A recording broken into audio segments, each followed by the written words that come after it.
जय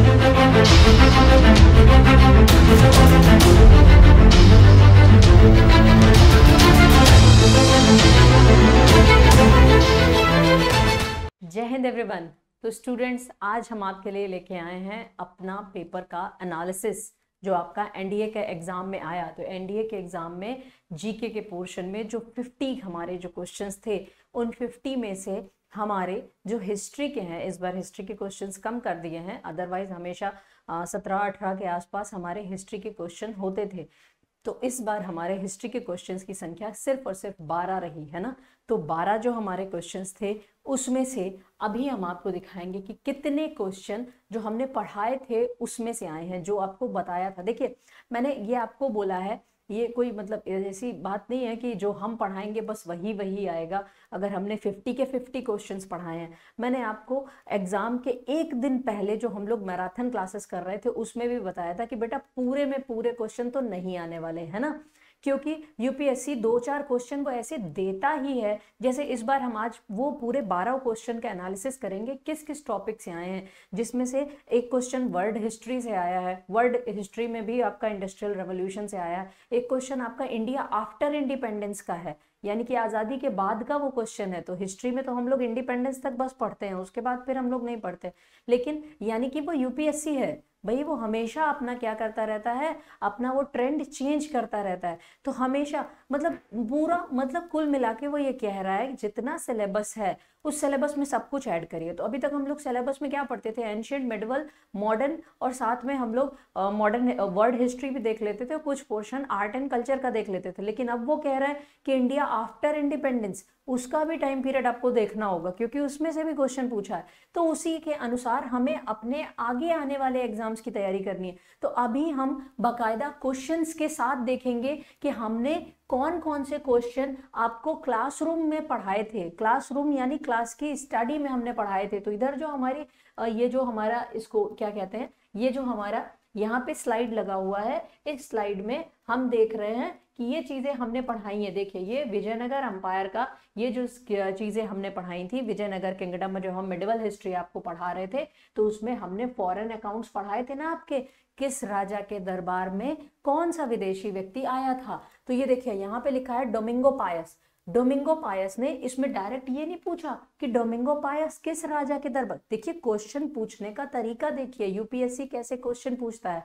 तो यहाँ डायरेक्ट ये नहीं पूछा गया है कि डोमिंगो पायस किसके दरबार में आया, क्योंकि वो तो आपको यहाँ दिख रहा है कि Domingo Paes and Barbosa visited during Krishnadevaraya time, Krishnadevaraya के टाइम पे आए थे। बाकी अब्दुल रज्जाक फारस से आया था, देवराया 2 के टाइम पे आया था। देवराया 2 का टाइम कितना था, 1422 से उनका टाइम था, 1425 से उनका टाइम था देवराया 2 का। निकोला डी क्वांटी ये देवराया फर्स्ट के टाइम पे आया था, इनका 1402 से 1422 तक इनका टाइम जाता है। और नुनीस का जो टाइम आता है ये अच्युत देवराया के टाइम पे आता है, बहुत बाद में आता है। तो डोमिंगो पायस जिसके टाइम पे आएगा उसी के बारे में तो वर्णन करेगा, उसी राजा के बारे में तो बताएगा। तो यानी डायरेक्ट क्वेश्चन नहीं पूछा, इसमें पूछा कि इसने किस राजा के बारे में कहा कि वो मीडियम हाइट के थे, फेयर कॉम्प्लेक्शन था, गुड फिगर था, ये सारी चीजें। तो उन्होंने किसके बारे में कही, देवराया 1, देवराया 2 में अगर आपका निकोला डी कॉन्टी होता तो देवराया 1 होता, अब्दुल रजाक होता तो देवराया 2 होता। यहाँ कृष्ण देवराया है, डोमिंगो पायस। तो इसका आंसर देखिए कैसे कैसे घुमा के क्वेश्चन पूछा गया।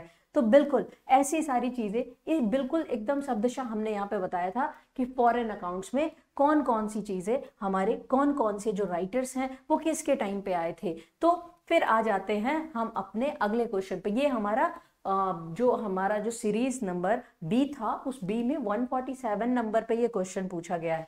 तो उस क्वेश्चन का यहाँ पे ये आंसर था। ये इस बार के एग्जाम में एनडीए के 2024-2 में ये क्वेश्चन पूछा गया है। अब हम आ जाते हैं अगला क्वेश्चन। जब भी हम आपको पढ़ा रहे थे विजयनगर अंपायर, हमने कहा यूपीएससी कितना भी ट्रेंड पैटर्न चेंज करे, इस टॉपिक में से तो उसने क्वेश्चन पूछना ही पूछना है। इस बार भी उसने क्वेश्चन पूछा विजयनगर अंपायर से कि विजयनगर अंपायर के राजा किसके बिहाफ पे क्लेम करते थे। देखिए जिस दिन हमने विजयनगर अंपायर पढ़ाया था तो एक ही दिन के टॉपिक से 2 क्वेश्चन आ गए।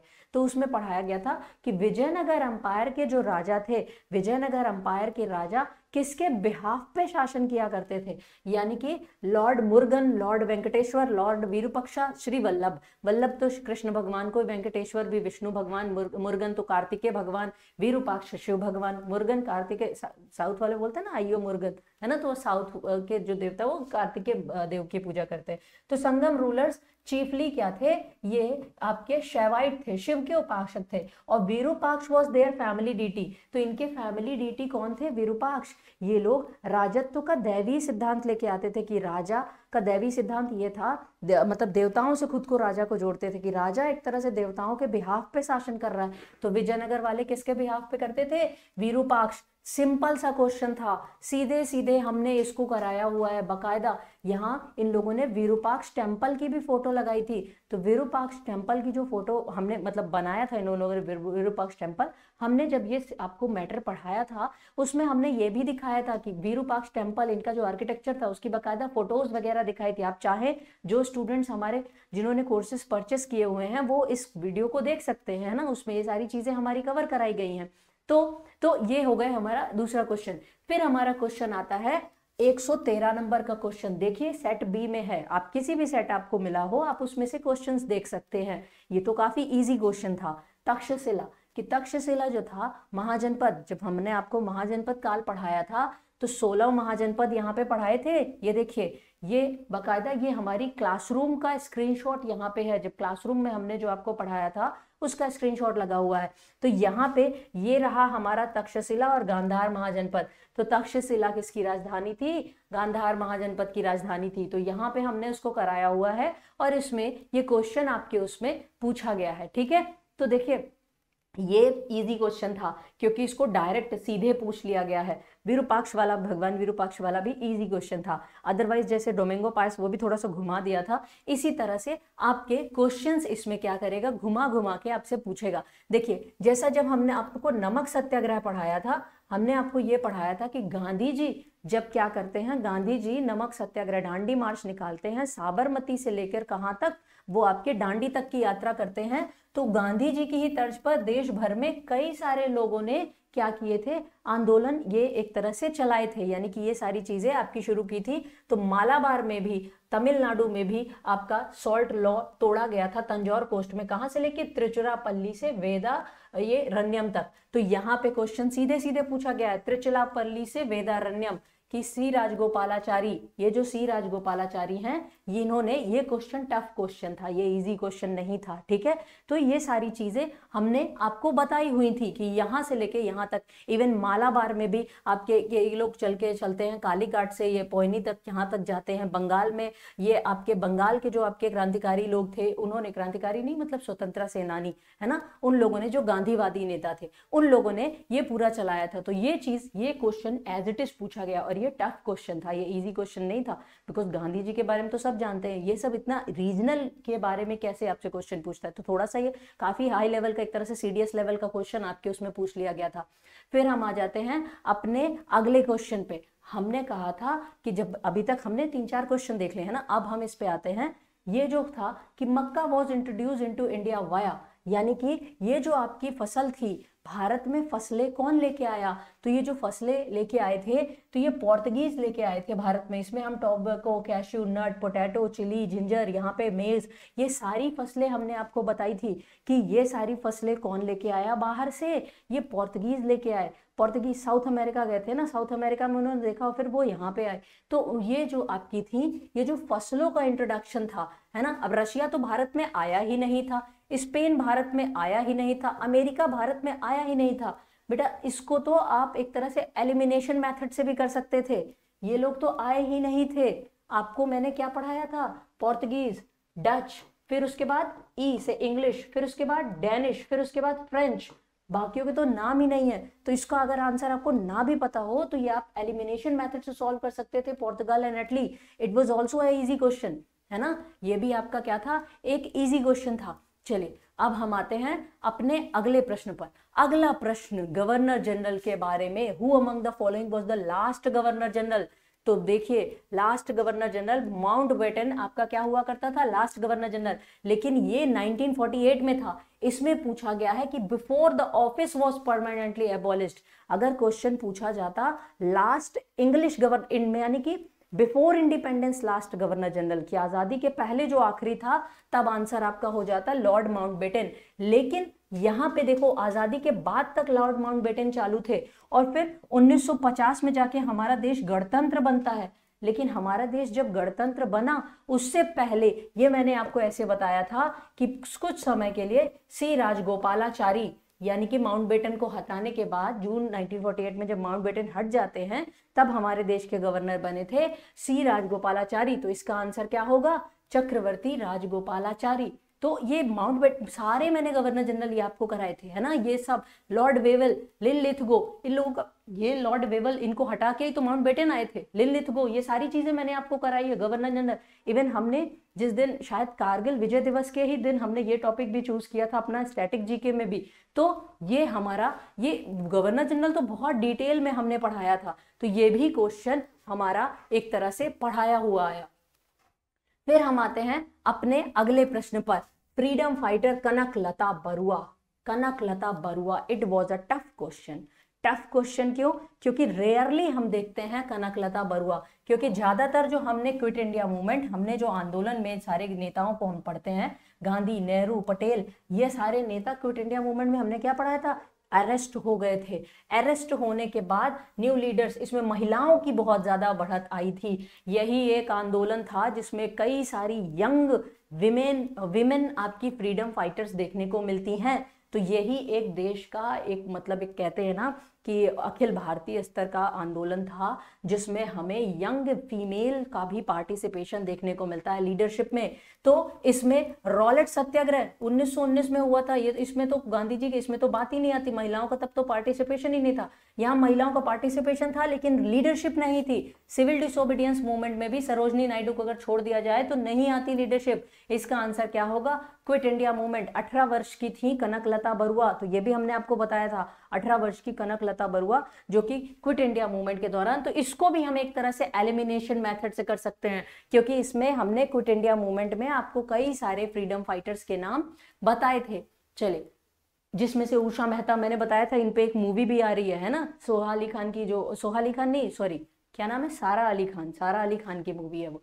अब हम आ जाते हैं अपने अगले क्वेश्चन पे। देखिए ये जो क्वेश्चन था इसमें जब हम आपको अहमदाबाद, ये क्वेश्चन ऑनेस्टली हमने डायरेक्ट नहीं पढ़ाया था। डायरेक्ट इन द सेंस ये क्वेश्चन हमने ये नहीं कहा था कि भारत की ब्रिटिश इंडिया में पहली जो कॉटन मिल है वो 1856 को लगी, ये हमने नहीं पढ़ाया था, है ना। ये हमने नहीं पढ़ाया था कि 1856 में ये मिल लगी और इसको किसने लगाया ये भी नहीं बताया था। लेकिन ये जो बाकी 3 नाम है ना ऑप्शन में, ये हमने बताए थे।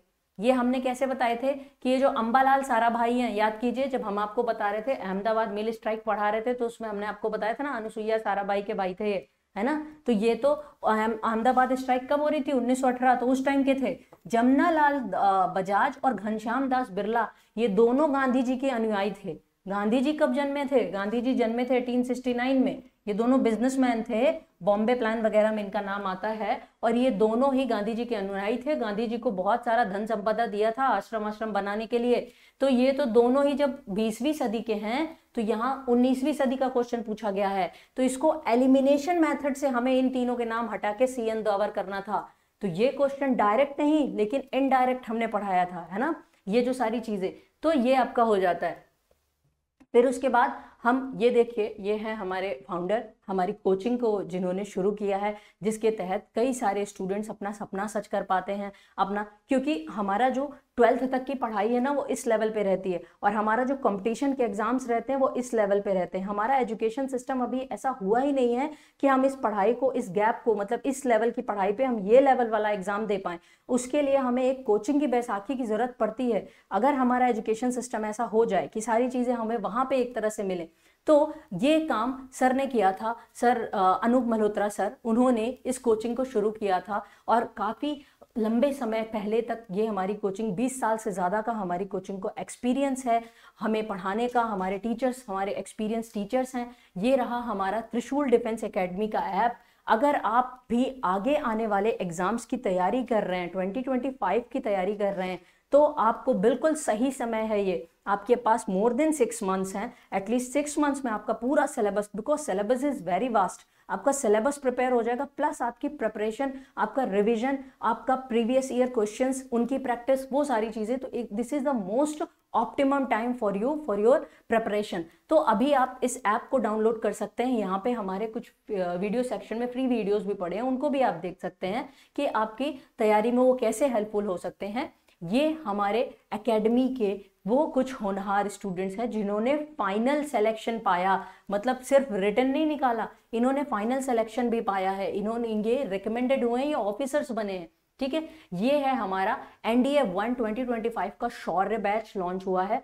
शौर्य बैच में जो भी इंटरेस्टेड हैं आप इस बैच में एडमिशन ले सकते हैं। ये है हमारा ये शौर्य बैच, और NDA 1 और 2 दोनों के लिए, यानी मिक्स पूरा एक 1 ईयर का प्रोग्राम है। हरक्यूलिस बैच, आप इस बैच को भी एक तरह से क्या कर सकते हैं, इस बैच को भी आप ले सकते हैं। तो ये था हमारा पूरा पेपर का एनालिसिस। हिस्ट्री में जो हमारे 12 क्वेश्चन है उसमें से 8 क्वेश्चन हमारे डायरेक्ट इनडायरेक्ट वे में हमसे आए हुए हैं। हाँ, 3-4 क्वेश्चन जो ऐसे थे जो हमने नहीं पढ़ाए थे वो आपके आए थे, वो भी मैंने आपको बताया। इंडस्ट्रियल रेवोल्यूशन वाला क्वेश्चन वो एक तरह से स्टैटिक जीके का भी था कि भाप इंजन से वो जो आपका रेलवे का जोड़ने का था वो क्वेश्चन पूछा गया था। वो आप स्टैटिक जीके की अगर मेरी क्लास देखते तो वो बिल्कुल, क्योंकि वो मैंने हिस्ट्री के पोर्शन में नहीं पढ़ाया था, उसको मैंने स्टैटिक जीके के पोर्शन में पढ़ाया हुआ था। एक क्वेश्चन हमारा आया था इंडिया आफ्टर इंडिपेंडेंस से, कि आज़ादी के बाद जो भाषा के आधार पर राज्यों का गठन हुआ था उसमें से आया था। ये क्वेश्चन वैसे सर ने पॉलिटी में आपको पढ़ाया था, तो इसको आप पॉलिटी में भी कंसिडर कर सकते हैं, इसको आप हिस्ट्री में भी कंसिडर कर सकते हैं। ठीक है, एक क्वेश्चन हमारा आया था भूदान आंदोलन, गांधी जी की, वो भी इंडिया आफ्टर इंडिपेंडेंस से आया था, कि गांधी जी के तर्ज पर जब देश आजाद हो गया था तो गांधी जी वादी ही नेता थे विनोबा भावे, उन्होंने भूदान आंदोलन चलाया। भूदान आंदोलन के तहत उनको जो सबसे पहली जो जमीन, जो रियासत, मतलब एक तरह से वो मिला, दान में मिला, वो पोचमपल्ली था। पोचमपल्ली ये भी एक तरह से स्टैटिक का भी है, और पोचमपल्ली जो आपका है लूसेंट जी के है आपका ये, लेकिन ये हमने हिस्ट्री में नहीं पढ़ाया था, बट ये क्वेश्चन आपका आ गया इंडिया आफ्टर इंडिपेंडेंस से। तो पोचमपल्ली विनोबा भावे मिला था। पोचमपल्ली पड़ता कहाँ है, तेलंगाना में पड़ता है। तो ये मैंने सारे क्वेश्चन आपको बता दिए जो भी हमारे हिस्ट्री में आए थे, और उनमें से वो क्वेश्चन भी मैंने आपको दिखा दिए जो हमारे क्लासरूम बैच से हमारे क्वेश्चंस आए थे। तो ये था हमारा पूरा analysis. In case you have any question regarding the batches, आप इन नंबर्स पे कॉल कर सकते हैं। अभी आप हमारा ऐप डाउनलोड कर सकते हैं और अपनी प्रिपरेशन को और ज़्यादा अच्छा बना सकते हैं। इसके अलावा आपके कोई और भी सुझाव हो तो आप बिल्कुल हमें बता सकते हैं, हमारे लिए वो मोस्ट वेलकम है। तो आज के सेशन को यहीं पे समाप्त करते हैं। जय हिंद, जय भारत। अब डिफेंस एग्जाम क्रैक करना हुआ और भी आसान, त्रिशूल डिफेंस एकेडमी लेकर आए हैं बिल्कुल ही एडवांस लर्निंग ऐप। तो आज ही ज्वाइन करें और स्टार्ट करें अपनी ऑनलाइन क्लासेस।